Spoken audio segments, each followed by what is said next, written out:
दम तोड़ता लोकतंत्र और अट्टहास लगाते लोकतंत्र के हत्यारे। चंडीगढ़ नगर निगम चुनाव में धांधली का सबसे बड़ा सबूत आप आईएनसी टीवी पर देखिए। नमस्कार, मैं हूं भूपेंद्र नारायण सिंह। उन 8 वोटों का सबूत जिन्हें नगर निगम के चुनाव में इनवैलिड किया गया, उनका सबूत देखिए। इस चुनाव में कांग्रेस और आम आदमी पार्टी के 20 पार्षद थे और भाजपा के पक्ष में 14 पार्षद, 1 वोट सांसद का और 1 अकाली दल का।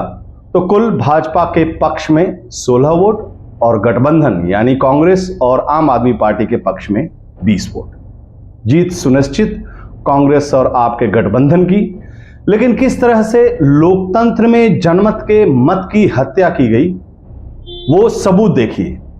और सबसे पहले जो भाजपा के सदस्य और निर्वाचित जो पार्षद हैं, जो कि इस चुनाव में पीठासीन अधिकारी बने, जिनका नाम अनिल मसीह है, उनका बयान जरा गौर से सुनिए। जो वहां पर जो इनवैलिड जो वोट्स है, उनपे जो उनके मार्क्स होते हैं, कुछ टिक मार्क्स होते हैं, वो होने नहीं चाहिए। तो वो आफ्टर वोटिंग वो पाए गए हैं एंड वो 8 जो उनको हमने जो इनवैलिड उनको डिक्लेयर किया था। चोर की दाढ़ी में तिनका।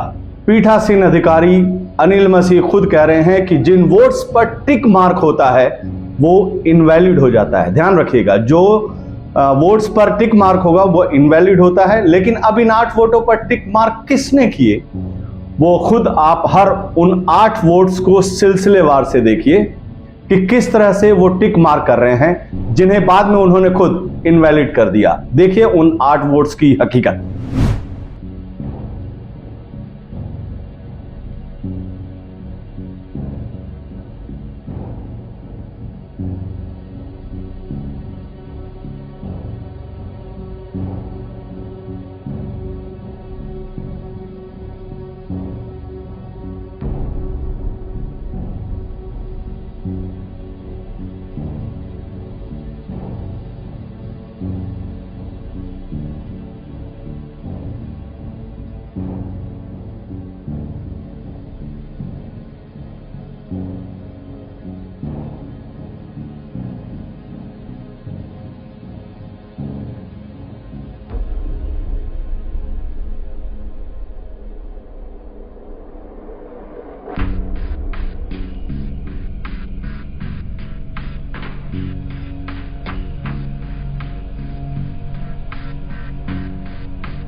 ये नगर निगम चुनाव है, भ्रष्टाचार का सरेआम सबूत है।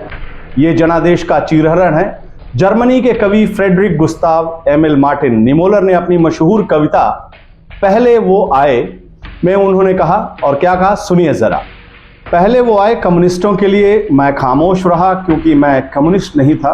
फिर वो ट्रेड यूनियन वालों के लिए आए, मैं खामोश रहा क्योंकि मैं ट्रेड यूनियन में नहीं था। फिर वो यहूदियों के लिए आए, मैं खामोश रहा क्योंकि मैं यहूदी नहीं था। फिर वो मेरे लिए आए और अब मेरे लिए बोलने के लिए कोई नहीं बचा था। समझ गए आप? हिटलर की क्रूरता के उस दौर में ज्यादातर लोग ये सोचकर खामोश बैठे थे कि मुसीबत पड़ोसी के घर आई है, दूसरी जाति और संप्रदाय के लोगों पर आई है, उन लोगों पर आई है जो उनकी विचारधारा के नहीं हैं। हिटलर के यमदूत उन्हें नहीं बल्कि दूसरे लोगों को मार काट रहे हैं। उनका घर परिवार सुरक्षित है, उनके आशियाने पर कोई आंच नहीं है। लेकिन वो क्या कहते हैं कि लगेगी आग तो आएंगे घर कई जद में, यहां कोई केवल मेरा मकान थोड़े है। जनमत के इस चीरहरण पर जो चंडीगढ़ नगर निगम के चुनाव हुए उस पर कई लोग खामोश हैं। हमारी इस खामोशी का आखिरी अंजाम क्या होगा, इस सवाल का जवाब तलाशने की जिम्मेदारी आप पर छोड़ता हूं। जवाब तलाशने में सहूलियत हो, इसके लिए आप राष्ट्रकवि दिनकर जी की ये दो पंक्तियां अपनी जहन में जरूर रखिएगा। समर शीर्ष है नहीं पाप का, भागी केवल व्याघ्र, जो तटस्थ हैं समय लिखेगा उनका भी अपराध। नमस्कार।